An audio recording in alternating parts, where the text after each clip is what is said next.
রাশিচক্রের অষ্টম রাশি হল বৃশ্চিক রাশি। বৃশ্চিক রাশির অধিপতি হলেন মঙ্গল। মঙ্গলদেবের বীজ মন্ত্র হল ওম ক্রাং ক্রিং ক্রং স ভৌমায় নমঃ। আজকের এই ভিডিওটিতে আমরা বৃশ্চিক রাশির জাতক জাতিকাদের 2025 সালের জানুয়ারি মাসটি কেমন কাটতে চলেছে সেই সম্পর্কে বিস্তারিত আলোচনা করতে চলেছি। তার আগে আমরা জানুয়ারি মাসে গ্রহ সন্নিবেশ বৃশ্চিক রাশির সাপেক্ষে কি হতে চলেছে সেটি একবার চোখ বুলিয়ে নিই। বৃশ্চিক রাশির সাপেক্ষে আপনাদের রাশিতে বুধ মহারাজ গোচর করবেন। আপনাদের রাশির সাপেক্ষে দ্বিতীয় ঘরে রবি ধনু রাশিতে গোচর করবেন। আপনাদের রাশির চতুর্থ গৃহে কুম্ভ রাশিতে শনি সক্ষেত্রস্থ অবস্থায় গোচর করবেন এবং শুক্র কুম্ভ রাশিতেই চতুর্থ ঘরে গোচর করবেন। আপনাদের পঞ্চম গৃহে মীন রাশিতে রাহু মহারাজ গোচর করবেন। আপনাদের সপ্তম গৃহ বৃষ রাশিতে দেবগুরু বৃহস্পতি বক্রী অবস্থায় গোচর করবেন।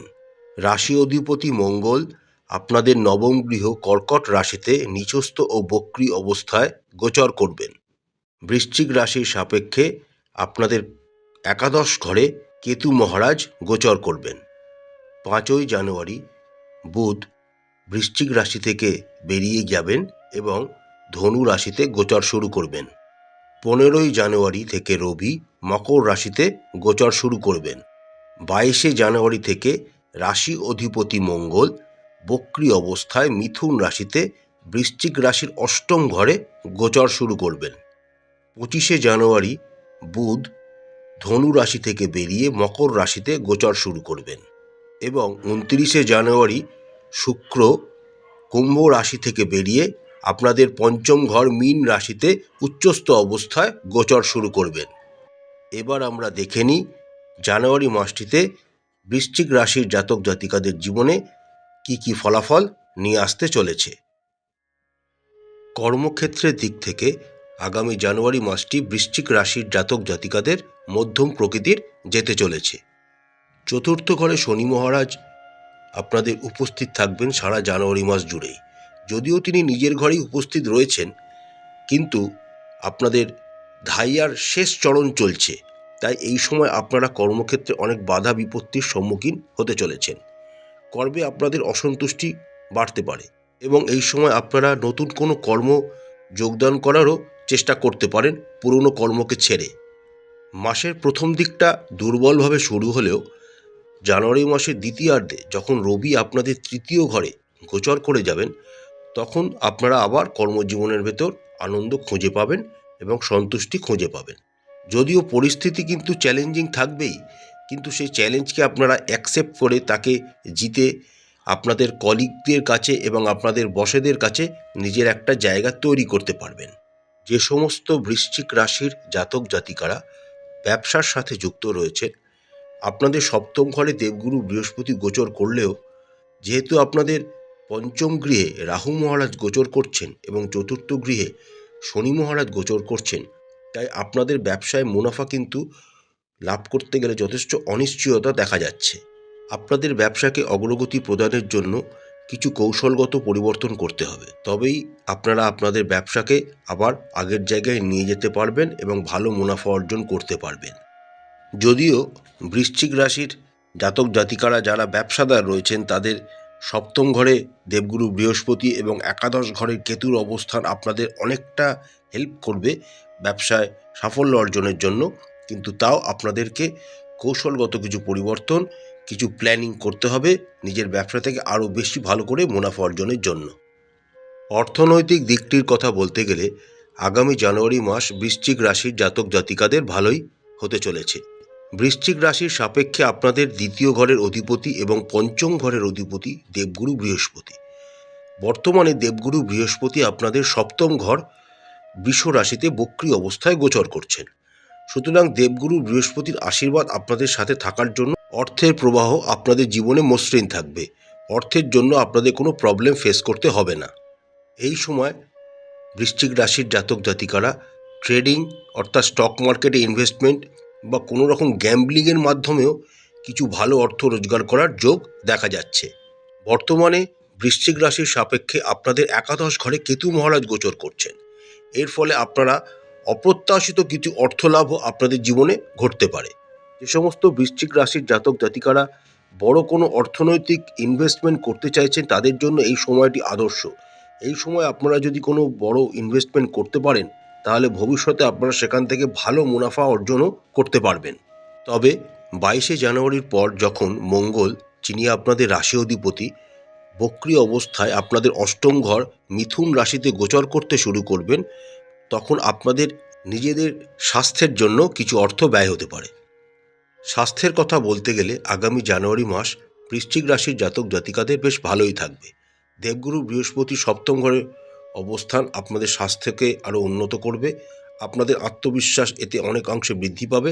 আপনারা আরও শক্তি ও উদ্যমের সাথে নিজের কর্মগুলিকে সম্পাদন করতে পারবেন। তবে শনি মহারাজ যেহেতু আপনাদের চতুর্থ ঘরে এবং কেতু আপনাদের একাদশ ঘরে গোচর করছেন, তার একটা সাইড এফেক্ট কিন্তু আপনাদের স্বাস্থ্যে থাকবে। যেমন আপনাদের ঘুমের অভাব আপনারা দেখতে পারেন, বা আপনাদের বিলাসিতা অনেকাংশে কমে যাবে, বা হট করে পায়ে কোনো ব্যথা আপনাদের অনুভব হতে পারে। এই বিষয়গুলি থেকে আপনাদের সতর্ক থাকতে হবে। তবে যেহেতু বৃশ্চিক রাশির সাপেক্ষে আপনাদের পঞ্চম ঘরে রাহু মহারাজ গোচর করছেন, তাই এই সময় আপনাদের নিজেদের সন্তানদের স্বাস্থ্যের ব্যাপারে সতর্ক থাকতে হবে। প্রেম ও বিবাহের রাশিফল অনুসারে বৃশ্চিক রাশির জাতক জাতিকাদের আগামী জানুয়ারি মাসটি খুবই সুন্দর কাটতে চলেছে। দেবগুরু বৃহস্পতির সপ্তম ঘরে অবস্থান আপনাদের সঙ্গীর মধ্যে বা আপনাদের জীবনসঙ্গীর মধ্যেও আকর্ষণ বৃদ্ধি করবে। আপনারা আপনাদের জীবনকে প্রেমময় করে তুলবেন, আনন্দময় হয়ে উঠবে আপনাদের জীবন। জানুয়ারি মাসের একদম শেষে যখন আপনাদের সপ্তম ঘরের অধিপতি শুক্র আপনাদের পঞ্চম ঘরে মীন রাশিতে উচ্চস্থ অবস্থায় গোচর করতে শুরু করবেন, তখন আপনারা আপনাদের সঙ্গীর সাথে সুন্দর কোনো সময় কাটাতে কোথাও দূরে ঘুরতে যেতে পারেন, বা সুন্দর কোনো অনুভূতি আপনাদের জীবনে আসতে পারে। শুক্র, বৃহস্পতি এবং রাহুর অনুকূল অবস্থান বৃশ্চিক রাশির জাতক জাতিকাদের, যারা প্রেম জীবনে রয়েছে তাদেরও এবং যারা বিবাহিত তাদেরও জীবনটাকে খুবই মনোময় এবং আনন্দদায়ক করে তুলতে চলেছে। পারিবারিক দিক থেকে বৃশ্চিক রাশির জাতক জাতিকাদের জানুয়ারি মাসটি মোটামুটি ভালোই কাটতে চলেছে। দেবগুরু বৃহস্পতি সপ্তম ঘরের অবস্থানের জন্য তার আশীর্বাদ আপনারা সবসময় পাবেন। কিন্তু শনি মহারাজ আপনাদের চতুর্থ ঘরে গোচর করার জন্য আপনাদের মায়ের স্বাস্থ্য নিয়ে যথেষ্ট চিন্তা থাকবে। আপনাদের মায়ের স্বাস্থ্যের জন্য কিছু অর্থ ব্যয়ও যোগ দেখা যাচ্ছে। এছাড়া পারিবারিক জীবনে আপনাদের আর কোনো প্রবলেম হবে না। আপনাদের পরিবারে সদস্যদের সাথে আপনাদের ভালো সম্পর্ক থাকবেন, আপনাদের সম্প্রীতি বৃদ্ধি পাবে এবং জানুয়ারি মাসে একটি প্রবল যোগ দেখা যাচ্ছে বৃশ্চিক রাশির জাতক জাতিকাদের জীবনে কোনো শুভ অনুষ্ঠান বা মাঙ্গলিক অনুষ্ঠান সেখানে অংশগ্রহণ করা বা আপনাদের বাড়িতে সেই অনুষ্ঠানটি হওয়ার। জানুয়ারি মাসের শেষে যখন শুক্র আপনাদের পঞ্চম গৃহে উচ্চস্থ অবস্থায় গোচর করতে শুরু করবেন, তখন আপনারা আপনাদের পরিবারের সাথে কোথাও ঘুরতে যেতে পারেন বা আনন্দদায়ক মুহূর্ত আপনাদের জীবনে আসতে পারে। তবে আগেই বললাম চতুর্থ ঘরে শনির উপস্থিতি। এই চতুর্থ ঘরে শনির উপস্থিতির জন্য আপনাদের মায়ের স্বাস্থ্য এবং সম্পত্তি সংক্রান্ত কোনো সমস্যা আপনাদের জীবনে আসতে পারে, যা আপনাদের পারিবারিক অ্যাটমসফিয়ারকে বিরক্ত করতে পারে, যাতে আপনাদের ভেতর সম্প্রীতি নষ্ট হওয়ার যোগ দেখা যাচ্ছে। প্রতিকারস্বরূপ বৃশ্চিক রাশির জাতক জাতিকারা রাশি অধিপতি মঙ্গলের বীজ মন্ত্র 108 বার করে জপ করবেন এবং বজরংবলীর কে পূজা করবেন, হনুমান চালিসা পাঠ করবেন এবং চেষ্টা করবেন লাল রঙের ফুল দিয়ে হনুমানজির পূজা করা। আশা করছি বন্ধুরা আগামী জানুয়ারি মাসটি বৃশ্চিক রাশির জাতক জাতিকাদের খুব ভালো কাটবে। মা তারা আপনাদের সবাইকার মঙ্গল করুন। আমাদের চ্যানেলটি যদি আপনাদের ভালো লাগে তাহলে অবশ্যই লাইক করবেন, শেয়ার করবেন, কমেন্ট বক্সে কমেন্ট করে জানাবেন। আমাদের চ্যানেলটিকে সাবস্ক্রাইব করে আমাদের চ্যানেলটির পাশে থাকবেন। নমস্কার।